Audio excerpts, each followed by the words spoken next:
80 होची माने होपफुल होबा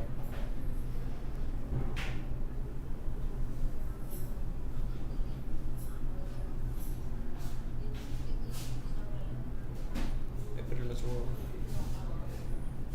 एप्रिल में कौन गले मस भी से टाइम में हो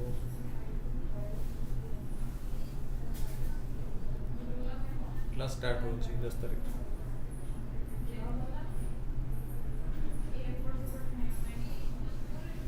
ठीक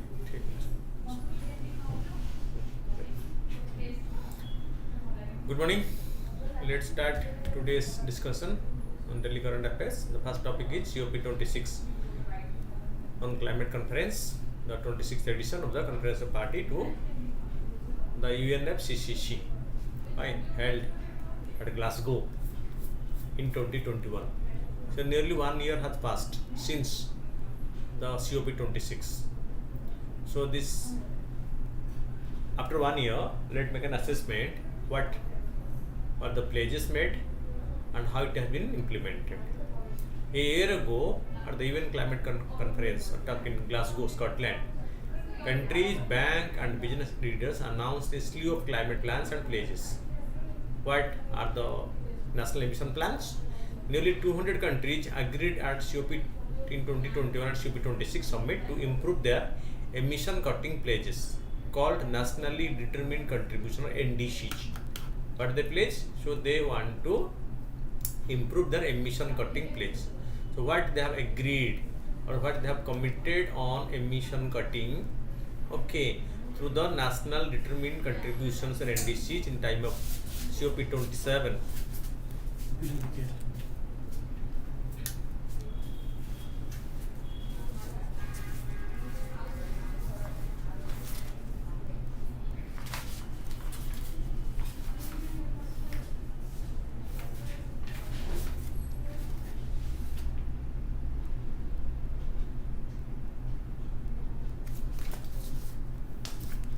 Okay, but nearly 24 countries have so far done so.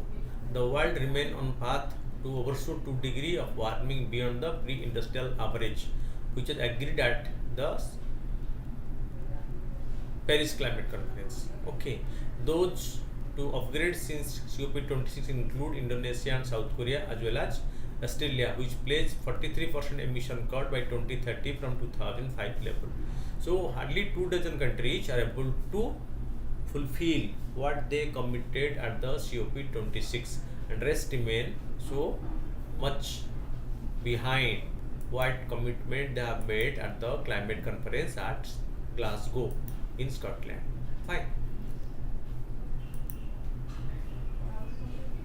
Brazil submitted a plan in March 2022 that actually allow for high emission that under its 2016 pledge. Though recent election victory by the Luiz Inácio Lula da Silva raises hope of more ambitious action to combat Amazon deforestation. Okay, Amazon, which was earlier called as a carbon sink, is right now net carbon emitter.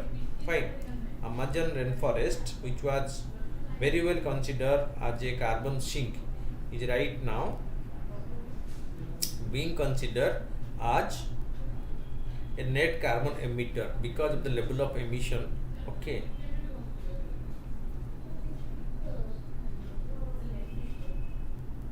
fine. So in the 27th country, European Union, the world's third largest polluter, plans to upgrade its target in 2023. China has registered pressure to improve its pledge to peak emission before 2030, a goal that does not address the deep emission cuts needed to avert disastrous global warming. Fine. So many countries have given many pledges at the conference, but what is the net commitment? The commitment or the net reality, what they are able to achieve. So there is a big gap between the two. Okay. So at the conference, many countries agreed for ambitious emission cutting targets, but in reality, so when it comes to actual implementation, so the target was much far than the real achievement. Fine. So almost all the countries, fine, European Union, the China, Brazil, so all are lagging behind. Fine. deforestation. More than 100 countries pledged in the last summit to end deforestation by 2030. Supporters include Brazil, Indonesia, Congo, which together contain more than 80% of the world's remaining tropical forest. These three countries, okay, Brazil, that Amazon, Indonesia, and the Congo. These three countries together contain more than 80% of the world's remaining tropical forest. Okay, so they have committed to reduce the deforestation by 2030. But see how far they are able to achieve. To achieve that goal, however, the area deforested would need to shrink by 10% each year from the 2020 cover. Instead, deforestation fell in 2021 by just 6.3%, according to the Forest Declaration Platform, which track progress on the goal. Okay, Amazon deforestation in 2021 hit its highest levels in 2006, and preliminary government data suggests it rose a further 23% in the first 9 months of 2020. That means, so deforestation continue unabated. Okay, even in the Amazon rainforest. Okay, Indonesia has seen deforestation slow in 2016,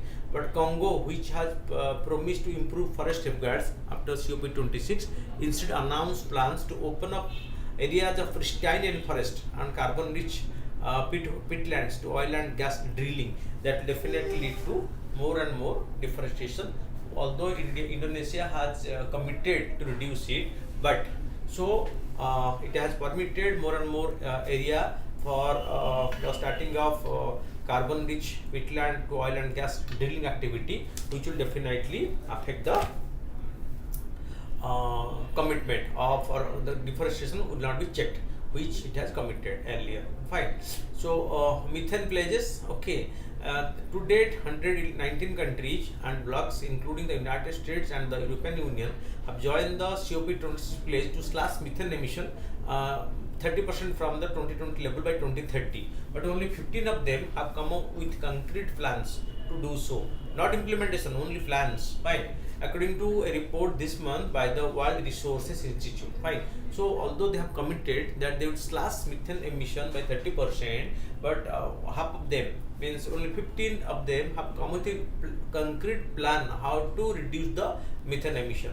Okay, actually not reducing the emission, but the plan to reduce, plan to implement, and implement will take time. Okay, several countries are expected to provide methane strategy in time for the Egypt conference, and China could also give an update on its plan to begin monitoring methane emissions, a promise made under the US-China agreement announced in Glasgow. Okay, the focus on methane comes as the World Meteorological Organization warned of the biggest year-to-year jump in methane concentration in 2021 since record keeping began nearly 40 years ago. Okay, the World Meteorological Organization has warned that the year-to-year methane concentration is growing, and in 2021, okay, it is the highest. Okay, so in last 40 years. So when the accounting or the monitoring process or the record keeping process started 40 years ago, but in 2021, so the methane emission, okay, was highest in 2021 year. Fine. So this is a big concern. Okay. Then quitting fossil fuels. Okay. So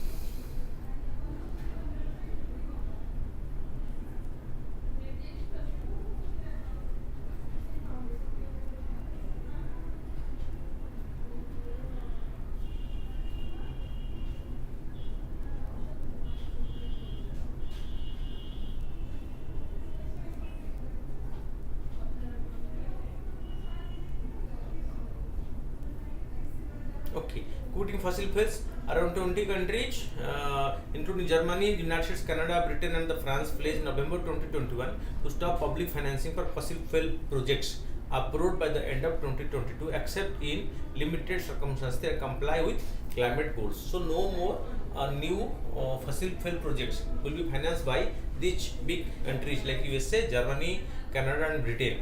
COP27 is expected to see a handful of new countries make the pledge. Signatories are also under pressure to translate the non-binding commitment into concrete policy which some including France have done.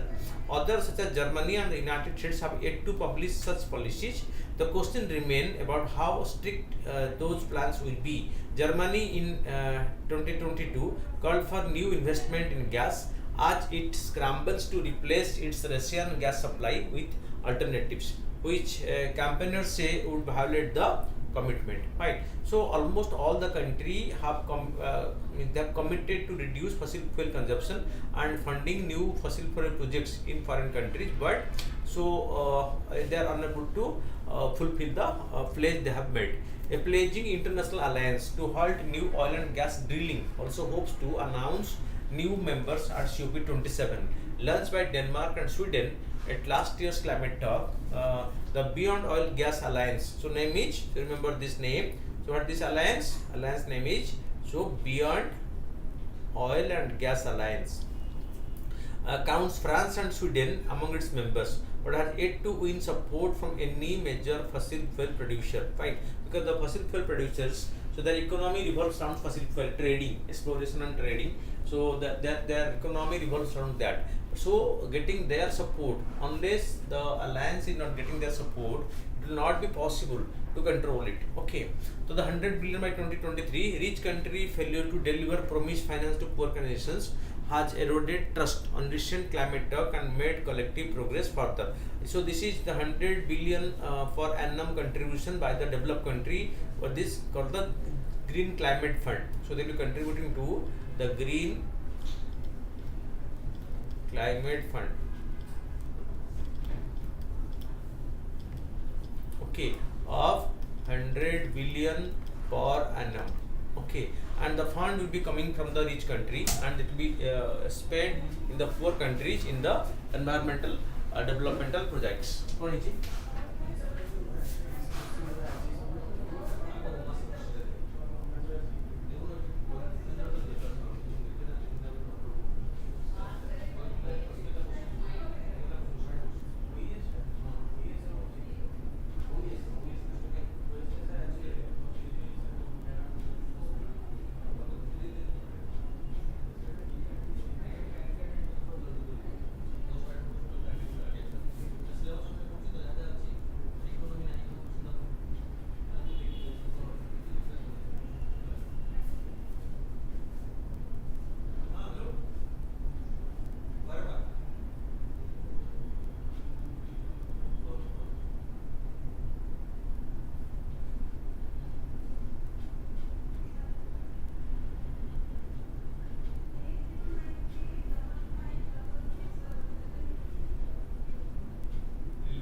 खोज पड़ा आसम कथा जिबा okay. So rich countries failure to deliver promised finance to poor countries, that is $100 billion per annum. At the heart of this issue is 2009 pledge from developed country to transfer 100 billion per year by 2020 to vulnerable states. State here means countries. This amount has become symbolic even as it falls far short of the actual sum needed for poor nations to cope with severe climatic impacts. You see, the climate change is due to the pollution level, the pollutants released by the developed countries. But its negative impact or devastating impact is more on the developing countries and the poor country, because they are unable to cope with the negative or the devastating impact of climate change, which the rich country are able to cope with. Fine. So suppose due to climate change, so lot of natural calamity took place both in USA and similar calamity took place, cyclonic storm took place in Bangladesh. But compared to both the countries, so US is able to face it without any much damage to the property and lives. But in case of Bangladesh, similar storm may cause havoc in the state. So the rich countries' climatic means destruction is a reason for the suffering of the poor countries. That is why this Green Climate Fund will be spent for the environmental sustainable projects in the poor countries. But the pledge made by the developed country to contribute $100 billion per annum remain unfulfilled by them to a considerable extent. Fine. So moving further, rich country fell 6.7 billion short the target in 2020 and have signaled that it would not be met until 2023. Analysis by the German and Canadian government suggests wealthy country will deliver more than 100 billion in the years after 2023. What they have committed to contribute as per the Green Climate Fund. Okay, launch ahead of the 2021 UN talk. The Glasgow Financial Alliance for the Net Zero, known as its acronym GFANZ, acts as the umbrella group for financial services firms looking to reach net zero emission across their portfolios. But although so many things have been done, but in reality, they are unable to meet what the target they have been taken. The group now counts more than 550 members, including most of the world's leading bank, insurers, and asset managers, with collective asset of more than $150 trillion. Fine. If they are all these institutions, they try to follow this and contribute this to achieve the net zero emission level, it is possible. But the funding from them should be forthcoming, which is not yet possible. Fine. Since joining 118 asset managers, 44 asset owners, and 53 banks have set certain term targets to cut emission, and more are expected to do in the coming times. GFANZ, led by former Bank of England Governor Mark Carney, also launched a series of projects to accelerate changes in the real economy, including those helping to set standards and frameworks for disclosure and setting targets. Despite that, the group and some of its members have been criticized for not going fast enough, particularly on the provision of financing to companies expanding production of fossil fuels. So, the major challenge is to stop or to discourage companies who are going for fossil fuel production, their processing or development of fossil fuel sector. Fine. This can be immediately result in lowering the emission level. Okay. Data reporting standards announced during the COP26, the International Sustainability Standard Board was set up to establish baseline standards for the reporting of environmental data from companies globally. Amid complaints from investors and companies, the disclosures had to compare. Okay, so although this was the framework has been created, but it is not possible to go for finding the net results and share it. Since then, the group has announced Emmanuel Faber, the former head of the French yogurt maker Danone, as its chair, and appointed a high-profile leadership group to hammer out guidelines in time to launch them in 2023. Despite that, the European Union and the USA regulators have moved to launch their own rules, all with slight differences that company fear could rise the cost of compliance and end up with even less clarity. Although to fulfill this commitment, lot of steps have to be taken, but whether that will be taken by the companies at a cost to their own financial the profit level is a big question mark raised before the next year summit. Fine. The second topic that we'll take is regarding a political issue. Can convicted legislators be disqualified from assembly? Okay, two Uttar Pradesh legislators are convicted on criminal charges in recent days, but only one of them has been disqualified and his seat declared vacant by the State Legislative Assembly Secretariat. Azam Khan, the Samajwadi Party MLA for Rampur, was sentenced to a 3-year jail term for making an inflammatory speech in 2019. As disqualification upon conviction on a criminal charge accompanied by a prison sentence of 2 years and more is immediate, the Assembly Secretary declared his seat vacant. However, there has been no such response to regard to Vikram Singh Saini, MLA from Katauli, after he was sentenced to 2 years imprisonment in connection with the Muzaffarnagar riot in 2013. So, two examples, same punishment, but the action of the Assembly Secretariat is not uniform in both the cases. Fine. When does conviction attracts disqualification? Section 8 of the Representation of People Act 1951 contain provisions aimed at decriminalizing electoral politics. There are two categories of criminal cases that attract disqualification upon convictions. The first category are offences that entitle disqualification for a period of 6 years upon any conviction. If the punishment is a fine, the 6-year period will run from the date of conviction. But if there is a prison sentence, the disqualification will begin on the date of conviction and will continue up to the completion of the 6 years after the date of the release. So this will continue up to the completion of 6 years after the date of release from the jail. Fine. So two different instances when a MLA convicted can be disqualified as per the Representation of People's Act. Major IPC offences are included under this head: making speeches that cause enmity between group, section 153A, and doing so in a place of worship, section 505, bribery and personation during elections, and other electoral offences, offences relating to rape and cruelty to women by husband and latest relatives. Okay. Besides serious provisions of special law such as Protection of Civil Rights Act, Customs Act, Unlawful Activity Prevention Act, etc., are among the category of offences that entitle disqualification regardless of the quantum of punishment. Fine. So these are the provisions as per the Representation of People's Act. Law for prevention of sati, corruption, terrorism, and insult to national flag and national anthem, etc., are also part of this group.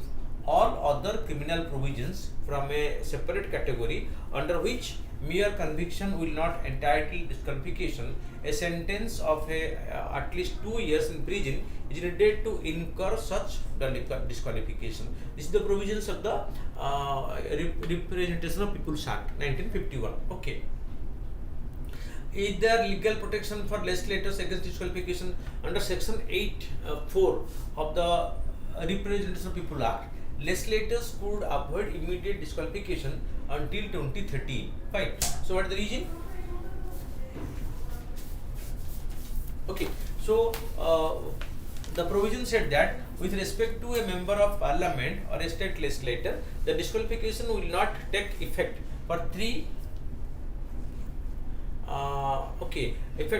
months. If within that period the convicted legislator files an appeal or a revision application, it will not take effect until the disposal of the appeal or application. In other words, the mere filing of an appeal against conviction will operate as a stay against disqualification.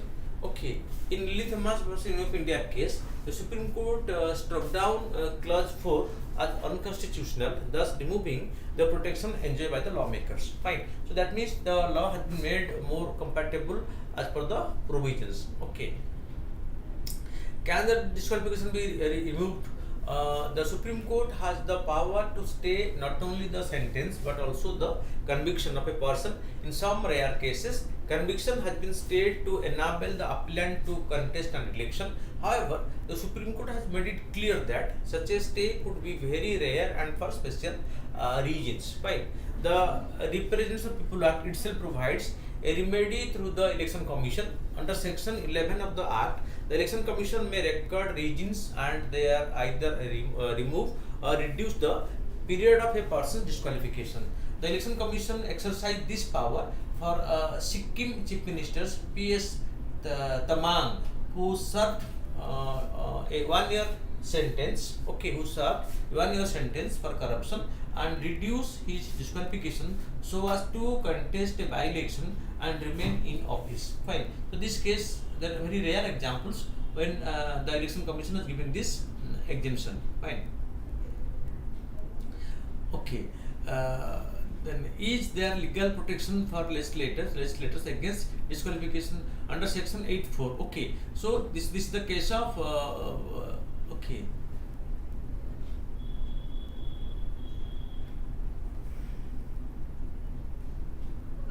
Okay. Then the next topic that will take about the Pradhan Mantri National Relief Fund, the emergency fund. Okay, PMNRF, Pradhan Mantri National Relief Fund. Okay, the recent collapse of the suspension bridge in the Morbi in Gujarat has brought this fund in news. Historically, this fund was instituted by former Prime Minister Jawaharlal Nehru in 1948. It then aimed to assist displaced persons from Pakistan. It was established by public contributions. In current times, it is used to tackle natural calamities such as floods, cyclones and earthquakes. Then the Pradhan Mantri National Relief Fund is also used to help with medical treatment like kidney transplantation, cancer treatment, acid attack and to victims of major accident and riots. Okay, Pradhan Mantri National Relief Funds. This is used for these purposes. The funds consist entirely of public contributions and does not get any budgetary support. This fund don't get any budgetary support, but its major shares come from the public contribution. The purpose of the fund is invested in various forms with scheduled commercial banks and other agencies. Disbursement are made with the approval of the Prime Minister. Okay, the Pradhan Mantri National Relief Fund has not been constituted by the Parliament. The fund is recognized as a trust under the Income Tax Act, and the same is managed by the Prime Minister and multiple delegates from national causes. Pradhan Mantri National Relief Fund operates for the Prime Minister's office and does not pay any license fee. Okay, it is exempted under Income Tax Act 1961 under Section 10 and Section 139 for return purposes. Contribution toward the Pradhan Mantri Prime Minister National Relief Fund are notified for 100% deduction from taxable income under Section 80G of the Income Tax Act 1961. Pradhan Mantri National Relief Fund accept only voluntary contribution by individuals and institutions. Contribution flowing out of budgetary sources or from the balance sheet of the public sector undertaking are not accepted. Fine. It is only voluntary contribution. The Pradhan Mantri National Relief Fund is audited by an independent auditor outside the government. Okay, this is one. And recently, the government has created the PMKS. Okay, in the COVID period, the PMKS fund was created. Pradhan Mantri PMKS stands for. Okay, this PMKS fund was created in the pandemic. Pradhan Mantri Assistance and Relief in Emergency Situation. PMKS fund. PMKS fund has been registered as a public charitable trust. The trust deed of the PMKS fund has been registered under the Registration Act 1908 at the New Delhi on 26 March 2020. Okay, objective to undertake and support relief or assistance of any kind relating to public health emergency or any other kind of emergency, calamity or distress, either man-made or natural, including the creation of or upgradation of healthcare or pharmaceutical facilities, other necessary infrastructure, funding relevant research or any other type of support. Okay, it was purely created during the pandemic period. To render financial assistance, provide grant of payment of money or take such other steps as may be deemed necessary by the Board of Trustees to the affected population. To undertake any other activity which is not inconsistent with the above objective, they can be given the option to take up any such activity. Okay.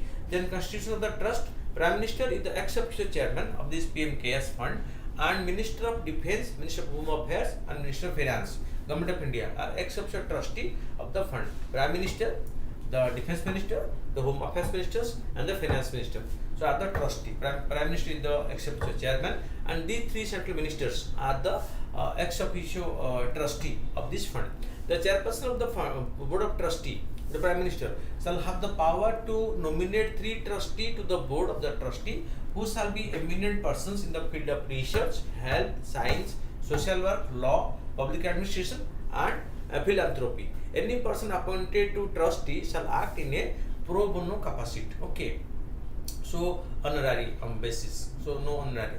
Other facts: the fund consists entirely of voluntary contributions from individuals, organizations, and does not get any budgetary support. The fund will be utilized in meeting the objective as stated above. Donation to PMKS fund would qualify for 80G benefits of 100% exemption under the Income Tax Act 1961. Donation to PMKS fund will also qualify to be counted as CSR or Corporate Social Responsibility Expenditure under the Company Act 2013. So both this contribution to this PM Care Fund enjoy the income tax exemption provisions, as well as the CSR fund can be channelized to this corporate social responsibility. The corporate to contribute 2% of their profit for corporate social responsibility activity, and this CSR fund can also be channelized to the PM Cares. The PM Care Fund has also got an exemption under the FCA Foreign Contribution Regulation Act, and separate account for receiving foreign donation has been opened. This enables PM Care Fund to accept donation and contribution from individuals and organizations based in foreign countries. This is consistent with respect to the PM's National Relief Fund, has also received foreign contribution as public trust since 2011. Fine. Domestic contribution, foreign contribution, all are accepted to the PM Cares. The PM Care Fund is audited by an independent auditor. PM Care Fund can receive contribution public sector undertakings. However, contribution flowing out of budgetary sources to the PSU are not accepted. Okay. Prime Minister in June 22 this year released benefit like scholarship and health insurance under the PM Cares for Children scheme to support children who lost their parents due to COVID-19 pandemic. PM Cares for Children, a special program was launched. PM Cares Fund to the PM Cares for Children program was launched, under which the children who have lost their parents, okay, in the pandemic, both the parents or the guardians, so they are made eligible to get government support, that support from this PM Cares Fund for their future, for their education, for their livelihood.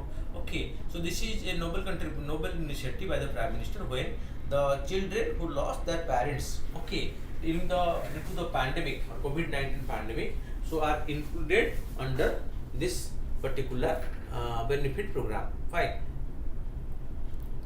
Then the next topic is about the wildlife. One-horned rhino. The horns of the rhinoceros may have become smaller over times from the impact of hunting, across to a recent study which analyzed artwork and photographs of the animal spanning more than 5 centuries. 5 species face threat. Rhino have long been hunted for their horns. The 5 surviving rhino species are threatened by habitat loss and hunting. The study found that rate of the decline in horn length was highest in the critically endangered Sumatran rhino and lowest in the white rhino of Africa, the most commonly found species in the wild and in captivity. That's called the white rhino. Fine.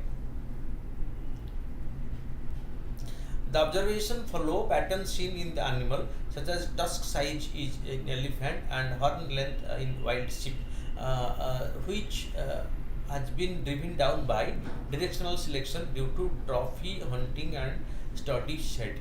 The RRC repository holds a collection of more than 4,000 rhino images, including artistic portraits from 1481 and photographs of which the earliest was taken in 1862. The scientists used this for 2 research approaches. They study 3,150 images to assess the changes in the representation of the rhinos and human interaction with the animal over 500 years. They identified 80 images of all 5 rhino species to analyze changes in horn length over time extracting morphological data from photographs. Okay, about there are 5 species of rhino: white and black rhino in Africa, the greater one rhino, Java and Sumatra rhino, species in Asia. IUCN red list status: black rhino critically endangered, smaller of the two African species. White rhino near threatened. Researchers have created an embryo of the northern white rhino by using the in vitro fertilization process. One horn rhino, Venezuela. Java is critically it is vulnerable. So one horn rhino is vulnerable. Java is critically endangered, and Sumatra rhino critically endangered. It has gone extinct in Malaysia. Right? Its own place of origin. That means all the rhino are under environment that threat of their extinction. Okay, like black rhino critically endangered, white rhino near threatened, one horn rhino vulnerable, Java critically endangered, Sumatra rhino critically endangered. It has gone extinct in Malaysia. So near extinction. Okay, only the great one horn rhino is found in India. Also known as the Indian rhino, the largest of the rhino species. It is identified by a single black horn and a grey-brown hide with skin folds. They primarily graze with a diet consisting almost entirely of grass as well as leaves, branches of shrubs and tree, fruits and aquatic plants. Okay, so this is their normal diets. The species is restricted to small habitats in India, Nepal, Terai, and northwestern Bengal and Assam. In India,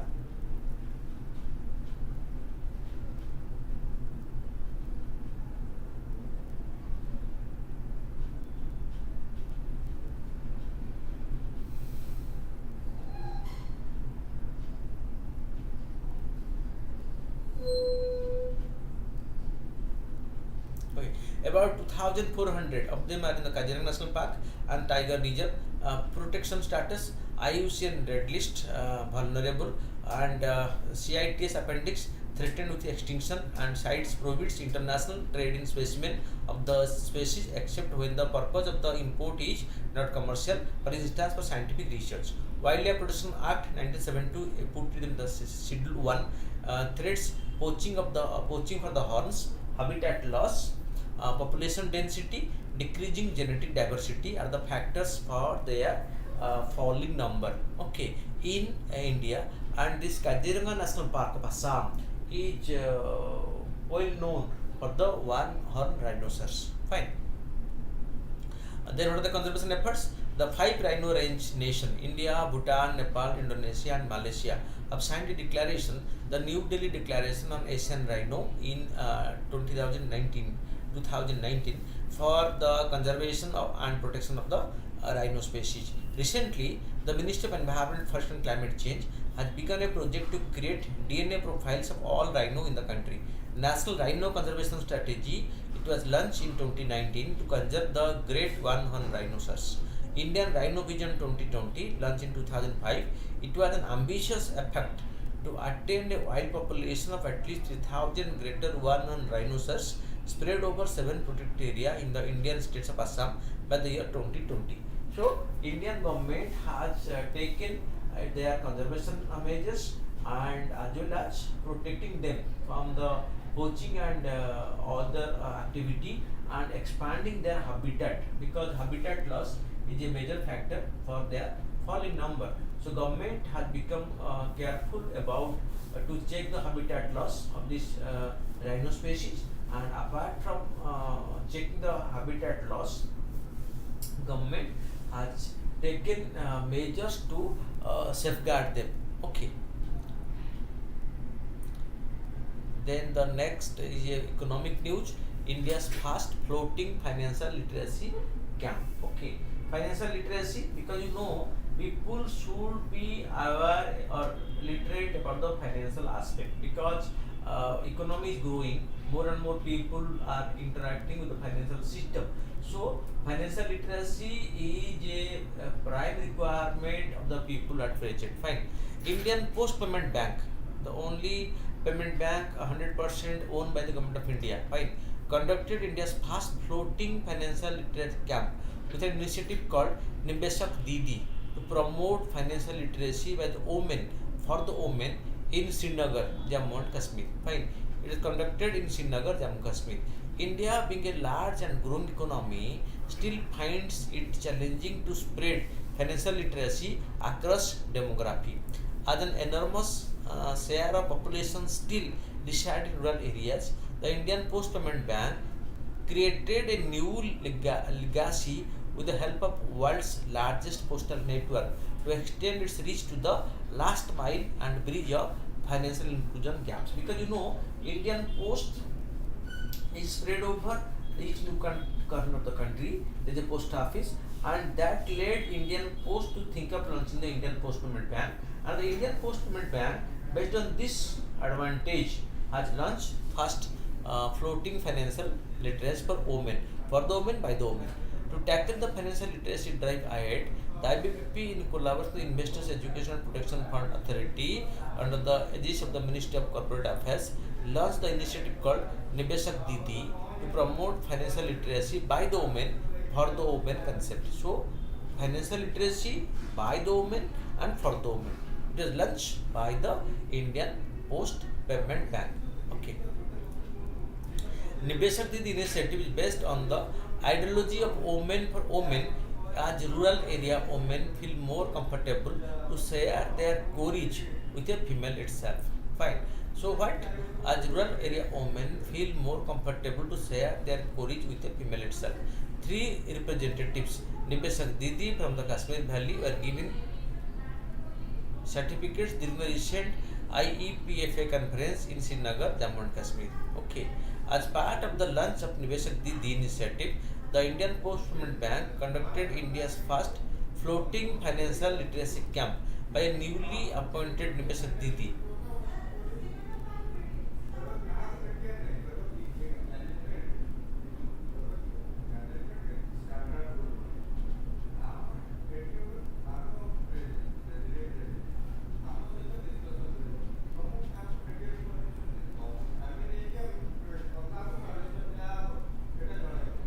The floating financial literacy camp was conducted among the local residents around the world famous Dal Lake of Srinagar.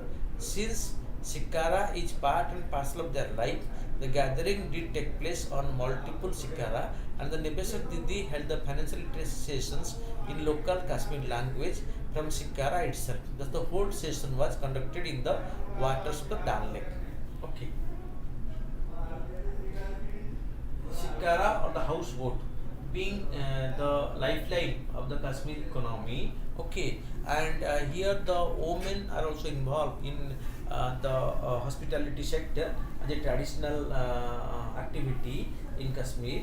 So this all women initiative was very much done in the Shikara itself in a floating form, and that is why it is called, this literacy campaigning was made in the water body, the floating financial literacy initiative through the women representative, okay, called the Niveshak Didi, okay, of Indian Post Payment Bank. So they interacted, they mingled, they organized the camp and make the people aware, and everything was using the floating option. Fine.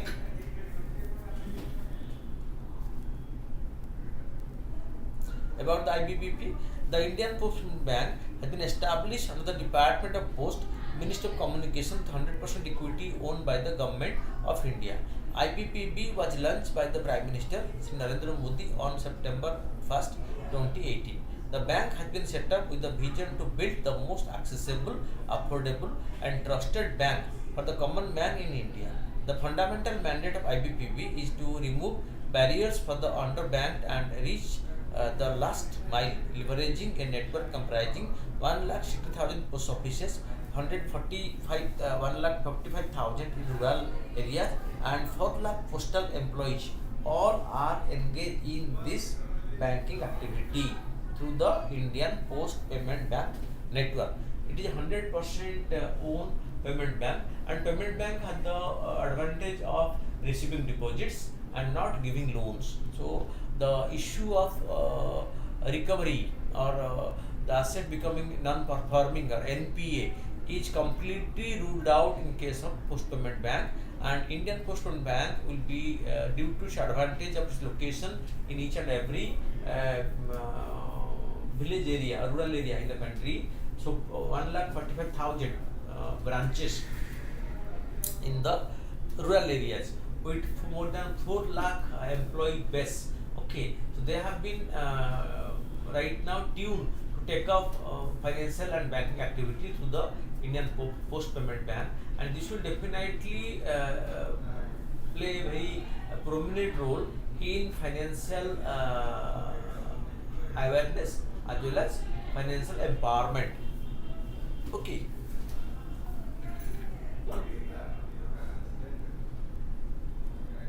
Okay. Then comes the next is another economy news about the bank guarantee. The National Highway Authority has started accepting electronic bank guarantee and also digitalize all its existing bank guarantees. A bank guarantee is defined as a guarantee provided by lending institution under which the bank will assume the overall cost in case a borrower defaults on their liability or obligations. A bank guarantee is seen as a provision placed in the bank loan prior to them agreeing to provide the money. The bank will also charge a fee for providing the guarantee. It also encourages company and consumers to make purchases they would otherwise not make, which helps to increase the business activity along with consumption and also provide entrepreneur opportunity. So bank give the guarantee of the assets of the property. Commercial bank often help to provide bank guarantee to individuals or business owners who wants to borrow money for purchasing new equipments. For example, with the help of a guarantee, the bank assumes liability to the debtor in case they fail to fulfill their contractual obligations. The bank offered to stand as a guarantor on behalf of the business customer in a transaction. Most bank guarantee also charge a fee that is equal to a small percentage of the entire contract amount, like normally 0.5% to 1.5% of the total guaranteed amount. There are different kinds of guarantee like bid bond guarantee, performance guarantee, advance or deferred payment guarantee, financial guarantee. The guarantee are also used for different reasons. They can often include in arrangements that take place between a small firm and a large organization. The large organization may also seek protection against any counterparty risk, and it requires the smaller party to receive the bank guarantee in advance of their work. So this gives a guarantee, creates financial credibility, and that is why so more and more transaction can take place, because so when this deal is done, a particular bank so gives guarantee that it will provide the fund in case the party is unable to make the payment for it. Fine. So this is the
the long question, discuss global warming and mention its effect on the global climate. Explain the control measures to bring down the level of greenhouse gases which cause global warming in the light of the Kyoto Protocol 1997.